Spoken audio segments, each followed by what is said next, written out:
मैं जीत गया। बहुत अच्छा खेला तुमने। याद बोले रखना अर्थ, मैं ही हूँ बेस्ट। कुछ भी एक गेम से बस तू है। ढक्की चिकी कोई बात नहीं अर्थ, गुड लक नेक्स्ट टाइम के लिए। खैर मेरे पास मेरा मून है, समझे? तुमसे हार बर्दाश्त नहीं होती ना, तुम फिर से मून का दिखावा करोगे? क्यों नहीं, अब तुम्हारे पास तो कोई मून है नहीं। I am the best. मेरे पास मून्स हैं। ओह अच्छा, तो तुम उन नन्हे से फोबोस और डीमोस की बात कर रहे हो ना?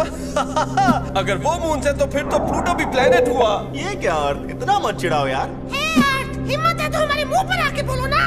हाँ, मुझे गुस्सा आ गया ना तो मैं तुम्हारे पृथ्वीवासियों का डायनासोर जैसा हाल कर दूंगा। खैर डायनासोर्स का अंत तो मुझमें एस्ट्रॉइड्स के टकराने के कारण हुआ था, समझे? यार तू चुप रहा कर। हे गाइस, तुम लोग क्या बात कर रहे हो? मैं बस ये बता रहा था कि इन बेचारों के पास मेरी तरह कोई मून नहीं है। बट तुम काफी अच्छे हो मर्करी, तुम हमेशा से मुझे वीनस के बिछड़े हुए मून लगते हो। क्या?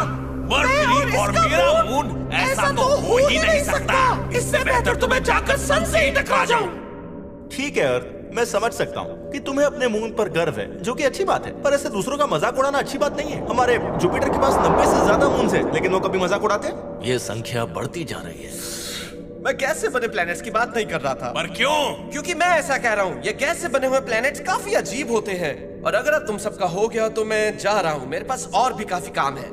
और तुम सबको लगता है कि मैं नाक में दम करता हूँ? सच कहूँ वीनस, आज मुझे एहसास हुआ कि तुम सबसे खड़ूस नहीं हो।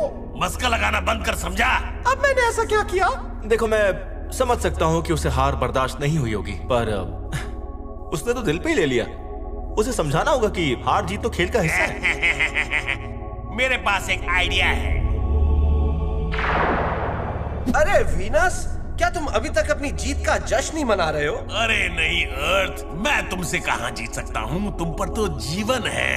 भाड़ में जाओ। हाँ, तो तुम मान गए कि हमारा कोई मुकाबला नहीं। हाँ। खैर तुम एस्ट्रोडूड से उन मिरर्स के बारे में क्यों नहीं पूछते, जिन्हें पॉल आर्मस्ट्रांग मून पर छोड़ आया था? मिरर्स? ये तो काफी दिलचस्प लग रहा है। मिरर्स? अब आएगा मजा। ओके, तो डॉक्टर ने कहा था कि ये दवाई खाने से मेरे मसल्स कम नहीं होंगे। जॉन सीना वाला टॉन्ट अच्छे से याद है मुझे। हेलो एस्ट्रोडूड, क्या हम 2 मिनट बात कर सकते हैं? हाँ, मैं अभी आया मेरे प्यारे प्लैनेट अर्थ। अब ये कोई नया मिशन तो नहीं ले आया? हाय। वीनस कुछ मिरर्स के बारे में बात कर रहा था। मिरर्स? हाँ, वो मिरर्स जो मून की सतह पर हैं। ओह हाँ, हम उनका उपयोग अर्थ से मून की दूरी मापने के लिए करते हैं। हम अर्थ से एक लेजर मारते हैं और उस लेजर के वापस आने के समय को कैलकुलेट करते हैं। ओह, तो इसमें नया क्या है? हमारे बीच की दूरी लगभग 238,000 माइल्स है। तुम पृथ्वी वासियों को कोई और काम नहीं है क्या? अरे नहीं, रुको, मेरी पहले बात तो सुन लो। हमने मून के बारे में कुछ डिस्कवर किया है। वो अर्थ यानी कि तुमसे दूर जा रहा है।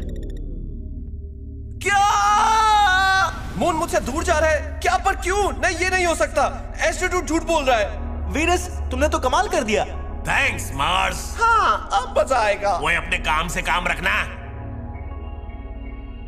तो तुम इस बारे में बात करना चाहते हो? लेकिन किस बारे में? तुम्हारे मुझसे दूर जाने के बारे में। मून, मुझे ना तुम पर गर्व था, लेकिन आज तो एस्ट्रोडूड ने मेरी आंखें ही खोल दी। हे, मुझे भी इस बारे में नहीं पता, समझे? अब इसमें मेरी क्या गलती है? रहने दो, मेरी ग्रेविटी तुम्हें मेरी तरफ खींच रही है, ना कि तुम्हें मुझसे दूर भेज रही है। पक्का ये तुम्हारा ही कोई प्लान होगा मुझसे दूर चले जाने का। सुनो, अगर मुझे तुमसे दूर जाना होता ना तो मैं कब का ऐसा कर देता। वैसे मैं कितनी तेजी से दूर जा रहा हूँ? 1 साल में 1 सेंटीमीटर। 1 साल में 1 सेंटीमीटर, समझे? देखा जाए तो ये काफी तेज ही तो है। अगर तुम मुझसे दूर चले गए तो मेरे पृथ्वीवासी टाइप 3 सिविलाइजेशन कैसे बन पाएंगे, बताओ? अब इसमें मेरी क्या गलती है? शांत हो जाओ। तुम सच जानना चाहते हो कि मून आखिर दूर क्यों जा रहा है? आज मुझे आपके ज्ञान की जरूरत नहीं है। मुझे पता है कि मून मुझे पसंद नहीं करता और वो मुझसे दूर जा रहा है। अर्थ, प्लीज शांत हो जाओ और मेरी बात सुनो। अब ध्यान दो, ठीक है? मून को तुम्हारी ग्रेविटी अपनी ओर खींचती है ना? सही बात है। और मून की ग्रेविटी भी अर्थ को अपनी ओर खींचती है। क्या है? देखो, मून चाहे छोटा हो लेकिन उसकी भी ग्रेविटेशनल फोर्स है जो अर्थ पर असर डालती है। लेकिन मैं काफी बड़ा हूँ।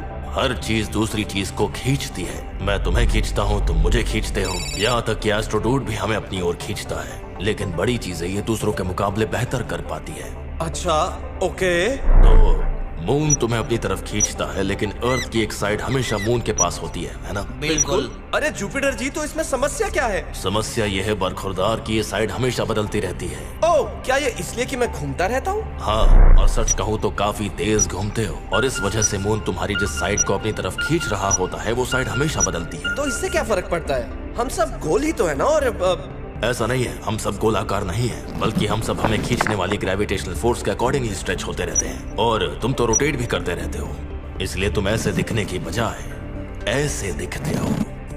मतलब हम एक दूसरे की सीध में नहीं है? जी नहीं, अपने रोटेशन की वजह से तुम हमेशा रीस्ट्रेच होते रहते हो। असल में ये तुम्हारी रोटेशन को स्लो कर देता है। इसके बारे में हम फिर कभी बात करेंगे। जुपिटर जी, मुझे आपकी बात से ये समझ में आया कि मैं मून को अपने सेंटर की तरफ खींचता हूँ, लेकिन मेरा पॉइंट यह है कि गलत। तुम मून को अपने सेंटर की तरफ नहीं बल्कि इस अजीब से स्पॉट की तरफ खींचते हो, और यही वजह है कि मून ऊपरी ऑर्बिट की तरफ जा रहा है। ओह, तो मतलब ये सब मेरे कारण ही हो रहा है? नहीं, मुझे लगता है कि ये प्रकृति की देन है, पर मुझे लगता है कि हमें इस बात पर कम ध्यान देना चाहिए कि मैं धीरे धीरे तुमसे दूर जा रहा हूँ, बल्कि हमें आज में जीना चाहिए, है ना? जुपिटर जी, क्या मेरे मून के चले जाने के बाद आप मुझे अपना एक मून दे देंगे? क्या? लालच बुरी बला है।